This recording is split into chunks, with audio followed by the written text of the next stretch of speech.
अस्सलाम वालेकुम वरहमतुल्लाहि वबरकातुहू। आज हमारे पास है शेवरलेट मलीबो मॉडल 2012 मॉडल है। कस्टमर कंप्लेन है कि गाड़ी का जो पावर स्टीयरिंग है ये हार्ड है। गाड़ी स्टार्ट है तो मैंने स्कैन की है। तो पहले स्टेप में हम पावर स्टीयरिंग को चेक करते हैं। तो इसमें कम्युनिकेशन का एरर आ रहा है। तो इसका दो फॉल्ट हो सकते हैं, या इसका ग्राउंड इग्निशन और पॉजिटिव, अगर ये नहीं आएगा फिर भी ये सिस्टम आएगा, या इसका अंदर जो सर्किट है, जो स्टीयरिंग का जो मोटर का जो सर्किट है, कंप्यूटर जिसको बोलते हैं, अगर वो ख़राब होगा इंटरनल फिर भी इसी तरह कम्युनिकेशन नहीं होगा। तो चलो पहले स्टेप में हम इसका वायरिंग चेक करेंगे, या कम्युनिकेशन का जो सिग्नल का वायर है 2.5 2.3 कुछ इस तरह दोनों मिल के 5 वोल्ट बनता है। पहले वो चेक करेंगे इग्निशन और अर्थ, अगर ये क्लियर होगा फिर इसका हम जो इसका जो मोटर है या जो सर्किट है वो हम चेंज करेंगे। तो चलो पहले स्टेप में ये कंफर्म करना है कि आया स्टीयरिंग का जो ECU है वो ख़राब है या कम्युनिकेशन का मसला है। और दूसरा बात जो ABS का भी कुछ एरर आ रहा है, तो ABS भी आप लोगों के साथ मैं चेक करवाता हूँ कि ABS में किस चीज़ का आ रहा है। तो इसमें स्टीयरिंग एंगल पोजीशन आ रहा है, lost communication with steering angle sensor. तो इसका भी जो इधर निकला हुआ है वो भी कम्युनिकेशन के साथ रिलेटेड कोड है। तो चलो इंशाल्लाह देखते हैं, पहले इन दोनों चीज़ों पे काम करता है। तो चलो देखते हैं इसका कनेक्शन वायरिंग डायग्राम। जी, तो ये इसका डायग्राम है। इसमें जो ए ग्रिप है, इसमें 2 वायर है, इसमें प्लस आएगा एक ग्राउंड आएगा, और एक जो है 8 नंबर जो है 8, इसमें इग्निशन वोल्टेज आएगा। और दूसरा जो हम डेटा चेक करेंगे 1 2 5 6, इसमें कम्युनिकेशन आएगा। 1 नंबर पे कैन हाई है, 2 नंबर पे कैन लो है। तो ये जो 5 वायर है ये हमने चेक करना है। अगर ये ओके तो फिर इसका जो है हम चेंज करेंगे। तो ये इसका ग्राउंड और बैटरी, और इसमें जो है जो इग्निशन वोल्टेज है वो आएगा 8 नंबर पे, और इसमें 8 नंबर जो है 2 4 5 6 7 8 ये वाला है, ठीक है, ये भाई।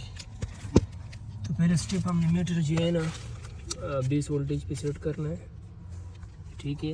एक ग्राउंड लग गई है और एक के साथ हम ये वोल्टेज चेक करेंगे। पहले इसको जो मेन प्लस आ रहा है उसको हम चेक करेंगे। इधर वोल्टेज बिल्कुल ओके, ग्राउंड तो ऐसे भी ओके होगा।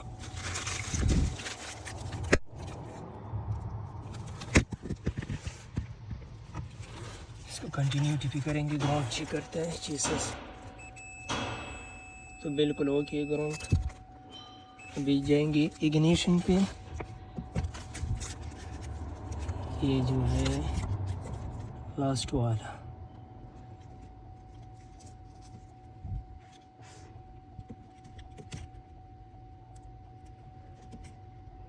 ये लास्ट वाला,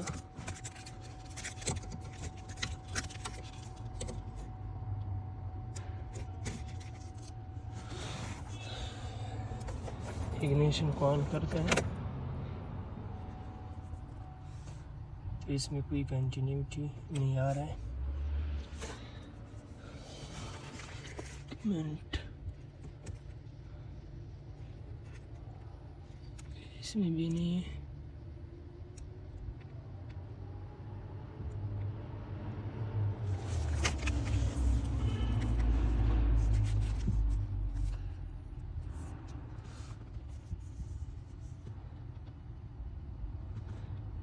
तो जो इग्निशन वोल्टेज है इसमें जो कलर आदि है वो रेड कलर है, सॉरी पिंक कलर है। Ignition voltage body control module BCM under centre console. तो इसका एक फ्यूज़ भी आया हुआ है। और दूसरा है जो इसका केम कम्युनिकेशन का वायर है, इग्निशन तो नहीं आ रहा है, 102 और दूसरा 5 और 6। 102 खाली है, 3 और 4 5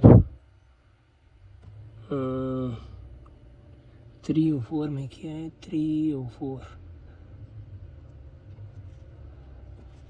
तो इसमें देखते हैं भी कि इग्निशन क्यों नहीं आ रहा है, फ्यूज़ देखते हैं, साथ कैन कम्युनिकेशन भी चेक करेंगे। जो कैन का वायर है वो ये 3, इसमें आप लोग देख सकते हैं 2.3 वोल्टेज आ रहा है, और इसमें 2.6 आ रहा है, 2.3 2.3 2.4। तो कैन का जो वायर है वो बिल्कुल ओके है।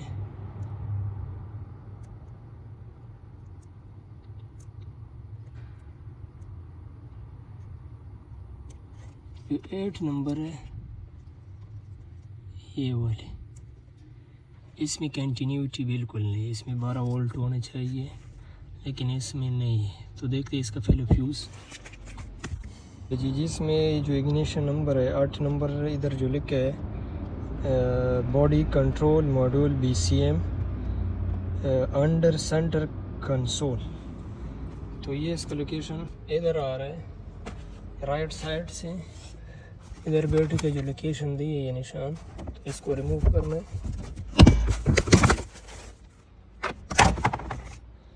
तो ये आ गया इसका BCM सेंटर कंसोल। तो इसमें जो इसका नंबर है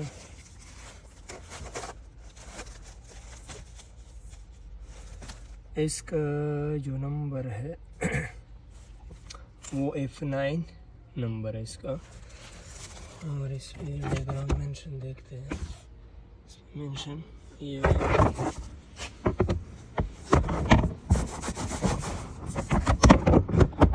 आप लोगों को अगर क्लियर नज़र आए तो इसमें भी देखते हैं।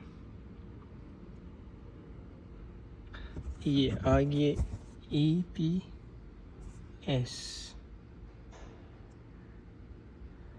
ये कौन सा नंबर है इस लाइन पे, 2A।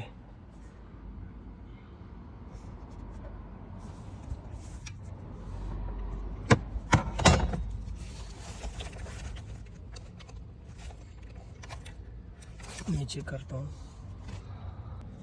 अच्छा जी, तो इसका जो डायग्राम इस तरह बनता है, ठीक है।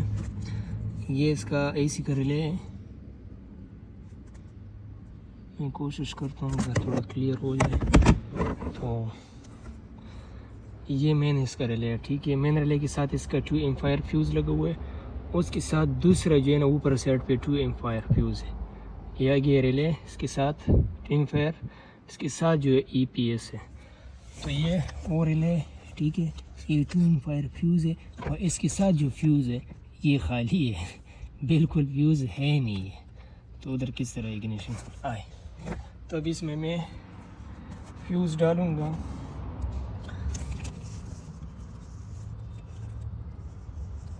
ये आगे फ्यूज़ इस हिसाब से अभी मैं जाऊँगा।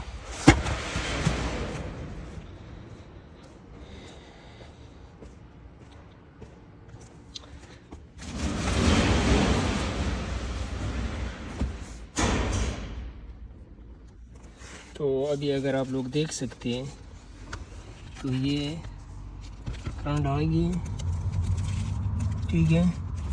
मीटर के साथ भी आप लोगों के साथ मैं चेक करवाता हूँ। अभी मीटर को ऑन करते हैं, ये वही 8 नंबर तार है, पिंक कलर, आप लोग देख सकते हैं 12 वोल्टेज आ गई। अभी हम इसको स्कैन करेंगे दोबारा और देखते हैं कि अभी क्या कम्युनिकेशन हो रहा है या नहीं।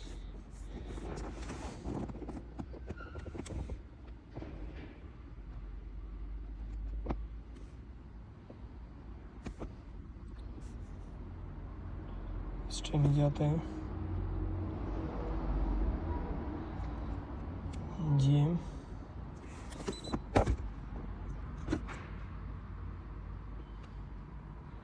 अगर इसके बाद भी ये केम कम्युनिकेशन नहीं करेगा तो इसी पर ये पता चलता है कि इसका जो ECM है वो ख़राब है, डेड हुआ है।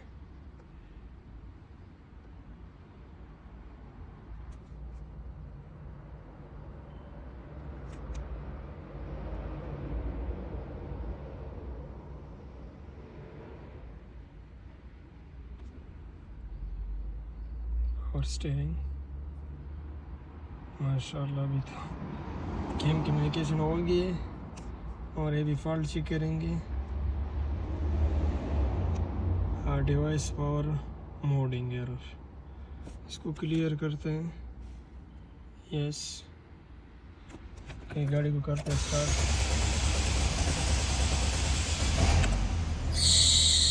गाड़ी हो गई स्टार्ट माशाल्लाह।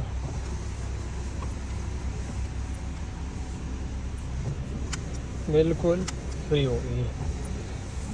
तो अभी अगर आप लोगों को मैं बोलूँ, आप लोग मानेंगे भी नहीं, क्योंकि इस गाड़ी पे बहुत छेड़पांज हुआ है। लास्ट में इसने क्या किया कि इसका मुकम्मल इलेक्ट्रिक मोटर और ये बेस ये दोनों लेकर आया है। अभी मैं आप लोगों को दिखाता हूँ।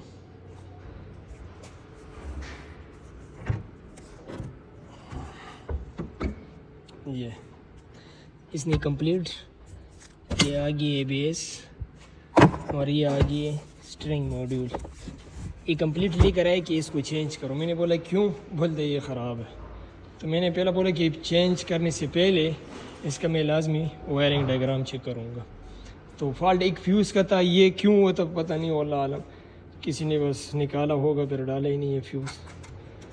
तो ये कुछ इन्फॉर्मेशन था आप लोगों के साथ शेयर किए मलीबो का। इस तरह छोटे काम से बंदा बड़ा काम ना खुलवाते, तो इसकी वजह से पहला स्टेप आपने वायरिंग चेक करना है, उसके बाद चीज़ को रिप्लेस करो। तो ये तो कुछ इन्फॉर्मेशन मलीबो का, इंशाल्लाह नेक्स्ट वीडियो में मिलता है। फिलहाल खुदा हाफिज़। अगर आप लोग देखें, इसके साथ जो ट्रैक्शन का लाइट आ रहा था जिसकी वजह से इसने ABS लिए वो भी साथ चलेगी, क्योंकि ABS में स्ट्रिंग एंगल सेंसर का पोर्ट पड़ा तो उसकी वजह से ट्रैक्शन लाइट ऑन था, तो ये भी कंप्लीट हो गई। मैं वो स्टार्ट करके आप लोगों के साथ दिखाता हूँ। ये ट्रैक्शन कंट्रोल लाइट चलेगी, चेक इंजन लाइट है, लेकिन वो उसके साथ हमारा कोई लेना देना नहीं है।